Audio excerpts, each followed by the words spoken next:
Welcome to fandom. তো চলে এসেছি রিভিউ নিয়ে। তো কালকে তো একটা খেলা হলো, north East United versus SC East Bengal. কিন্তু খেলাটাই হলো প্রথমেই চমক দিয়ে দিয়েছিল এসসি ইস্ট বেঙ্গলের স্কোয়াড। মানে স্কোয়াডটা আলাদা লেভেলের, বিদেশিরা সব চেঞ্জ হয়ে গেছে, অন্য রকম পুরো একটা স্কোয়াড নামিয়ে দিয়েছিল, মনে হচ্ছিল যেন নেক্সট সিজনের জন্য ট্রায়াল হচ্ছে।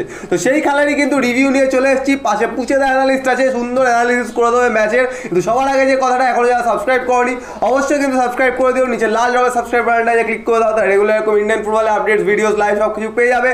আর বেল আইকনটা টিং টং করে অল অপশনটা প্রেস করে দাও, তার রেগুলার নোটিফিকেশনও পেয়ে যাবে। আর অবশ্যই আমাদের ফেসবুক আর ইনস্টাগ্রাম পেজটা কিন্তু ফলো করে দিও, ডেসক্রিপশনে লিঙ্ক দেওয়া আছে। তো প্রথমে শুনে নাও। তো কালকে স্কোয়াড দেখে প্রথমে বলেছিলাম, মানে সারপ্রাইজিং একটা স্কোয়াড ছিল, মানে যেটা বলেছিলাম যে অসাধারণ কিছু সারপ্রাইজ আসতে পারে, তো সেরকমই কিন্তু সারপ্রাইজ দিয়েছিল স্কোয়াড নিয়ে। আর অসাধারণ একটা খেলা হয়েছে, মানে ইস্টবেঙ্গলকে দেখেই মনে হয় যে কোনো রকম জেতার ইচ্ছে নিয়ে খেলতে নেমেছে।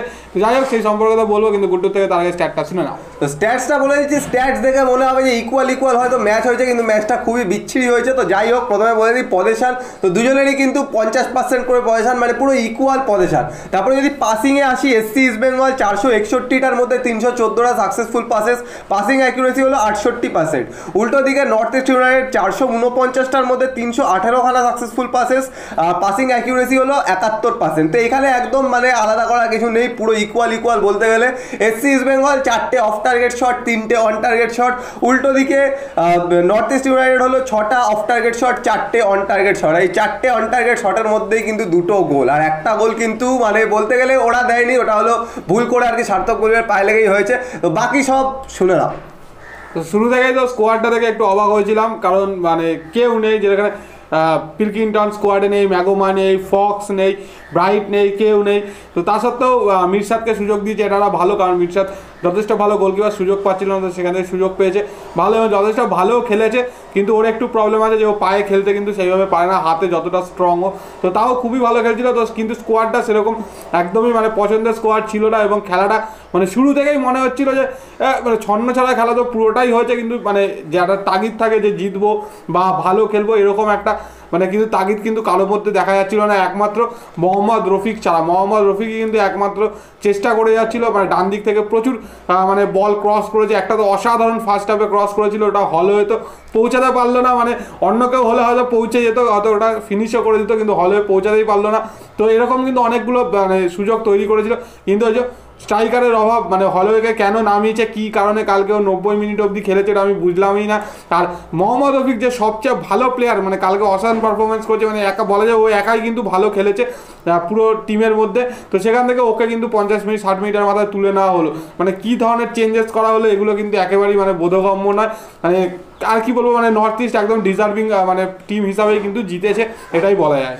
তো হলওয়েকে কেন কোচেদের এত পছন্দ এটা কারো জানা নেই। মানে পরে প্রেস কনফারেন্সেও কিন্তু মানে অ্যাসিস্ট্যান্ট কোচ গিয়ে বলেছে হলওয়ে নাকি খুব ভালো পারফর্ম করেছে, যেখানে আমরা দেখতে পেয়েছি মোহাম্মদ রফি ক্রস দিয়েছে, মানে কোনো তাগিদই নেই যে বলটার কাছে যাব, বলটার কাছে মানে দৌড়ে গিয়ে না পেলো সেটা একটা আলাদা কথা, কিন্তু বলের কাছে দৌড়ালোই না, পুরো হেঁটে হেঁটে কিন্তু বলের কাছে গেল, নাহলে কিন্তু ওটা গোল করতে পারতো যদি বলে পৌঁছে। তো অসাধারণ কিন্তু ডিফেন্স ছেড়া পাস বলতে গেলে, পুরো কিন্তু সবাইকে কার্ল করে বলটা দিয়েছিল।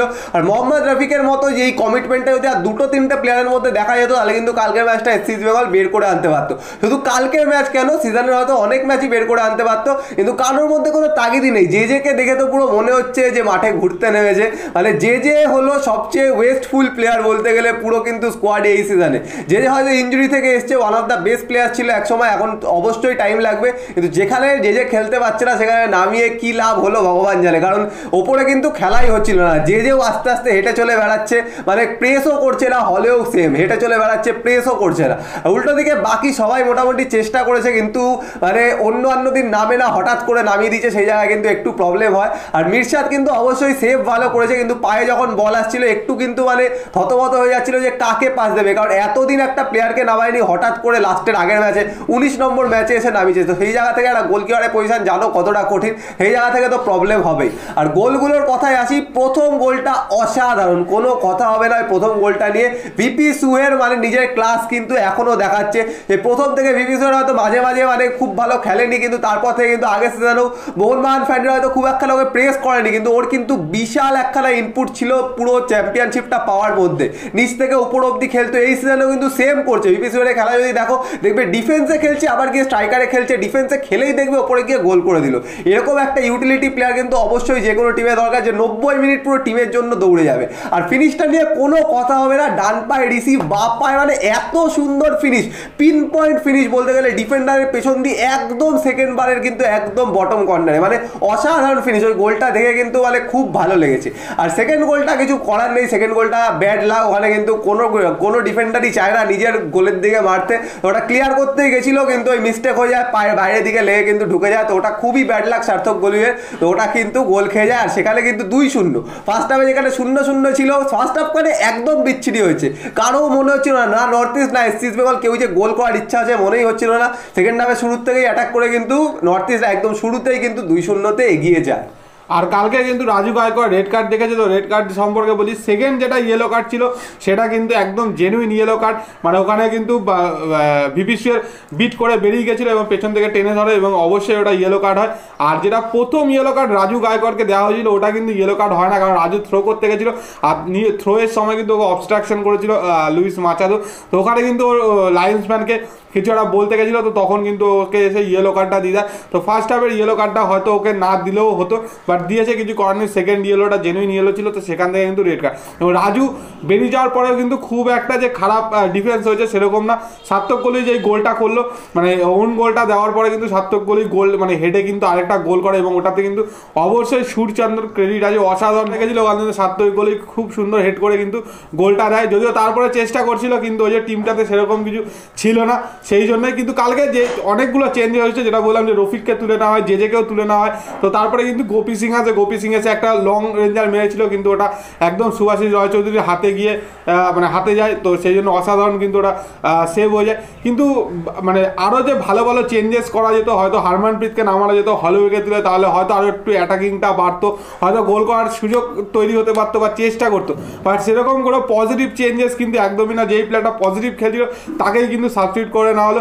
অঙ্কিত মুখার্জি লাস্ট দুটো ম্যাচ ধরে সত্যি বাজে পারফরমেন্স করেছে, কালকেও কিন্তু সেরকম কোনো এফেক্টিভ কিছু করেনি, বরঞ্চ নামার সঙ্গে সঙ্গে কিন্তু একটা ইয়েলো কার্ড খেয়ে যায় অঙ্কিত মুখার্জি। তো এইগুলোই হচ্ছে ব্যাপার, যে টিমটার মধ্যে সত্যি বলতে গেলে মানে কোচেদের কী ট্যাকটিক্স বা কোচেরা কী ভাবছে, এটা সত্যি নিয়েই ভাববার বিষয় আছে। কারণ তারা টিমটাকে নিয়ে কী করতে মনে হলো যে হয়তো এখন জানে যে আর কোনো সুযোগ নেই আমাদের কাছে, তো লাস্ট ম্যাচ যা হয় খেলে একটা টিম নামিয়ে দিলাম, খেলে দিলাম, এরকম একটা মেন্টালিটি কাজ করছিল। কিন্তু এখনও যে মানে যদি জেতা যায় বা পারফরমেন্স করা, তাহলে হয়তো 9 নম্বরে শেষ করা যায়, এরকম একটা টেন্ডেন্সি থাকা উচিত। বাট যে ধরনের পারফরমেন্স করেছে মনে হয় না যে 9তেও শেষ করবে, 10-এ গিয়েই হয়তো শেষ করবে, কারণ কেরালা হয়তো চাইবে নেক্সট ম্যাচটা জিতে 9 নম্বরে উঠে আসতে। তো দেখা যাক কী করে আলটিমেট লাস্ট ম্যাচটাতে এসসি ইস্ট বেঙ্গল। কিন্তু হলওয়েকে নিয়ে তোমাদের কি বক্তব্য অবশ্যই জানো, যে 90 মিনিট হলওয়েকে খেলানো হলো, তারপরে প্রেস কনফারেন্সে আবার বলা হলো হলওয়ে মোটামুটি ভালোই খেলেছে, কিন্তু আমি তো সারা মাঠে হলওয়েকে কোনো সময় দেখতে পেলাম না।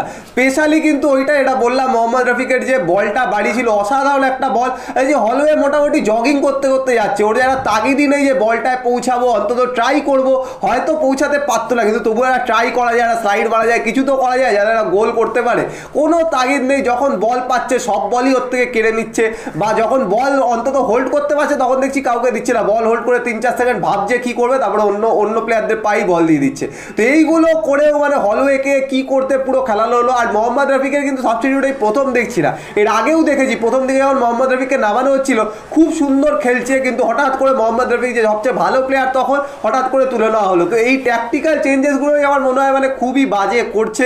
আর মানে আর তো কিছু বলার নেই, কালকে যা স্কোয়াড নামিয়েছিল, যে স্কোয়াড দেখেই সবাই বুঝে গেছিলো যে এই স্কোয়াড থেকে কিছু পাওয়ার নেই, কারণ পুরো একখানা মনে হচ্ছে যেন এক্সপেরিমেন্ট চলছে, এক্সপেরিমেন্টেশন করার জন্য একটা স্কোয়াড নামানো হয়েছে। যেই প্লেয়াররা চান্স পায়নি তাদের চান্স দেওয়ার জন্য হয়তো নামানো হয়েছে, যে বিদেশিরাও চান্স পায়নি সেই বিদেশিদেরও 90 মিনিট খেলানোর জন্য হয়তো স্কোয়াডটা নামানো হয়েছে, বাকিদের সবাইকে সবাইকে রেস্ট দিয়ে। তো অবশ্যই লাস্ট ম্যাচে কিন্তু এক্সপেক্ট করবো যে সবচেয়ে স্ট্রংগেস্ট টিমটা সেটা যেন আসে, আর লাস্ট ম্যাচে যেন অন্তত একদম অল আউট যায়, একদম ফুল অ্যাটাকে যায়, আর ভালো করে খেলে যেন অন্তত লাস্ট ম্যাচটা জিততে পারে, কারণ লাস্ট ম্যাচের যে পজিটিভিটি ওইটা নিয়েই কিন্তু নেক্সট সিজনের ওপরে যেতে হবে। তো অবশ্যই এরকম এক্সপেরিমেন্টেশন আর অবশ্যই কেউ চাইবে না, কারণ কালকের খেলা কিন্তু বিশাল বোরিং হয়েছে। যারা খেলা দেখেছো সবার বিশাল বোরিং লেগেছে, জানি আমাদেরও বিশাল বোরিং লেগেছে, আমরা বুঝতেই পেরেছি লাইভের সময়।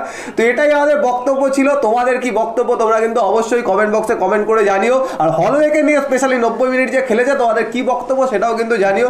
আর ভিডিওটা পছন্দ হলে তো অবশ্যই লাইক করো, শেয়ার করো, আর চ্যানেলটা কিন্তু অবশ্যই সাবস্ক্রাইব করো, বেল আইকনটা টিং টং করে দাও রেগুলার নোটিফিকেশন পাওয়ার জন্য। তো চলো এখনের জন্য টাটা।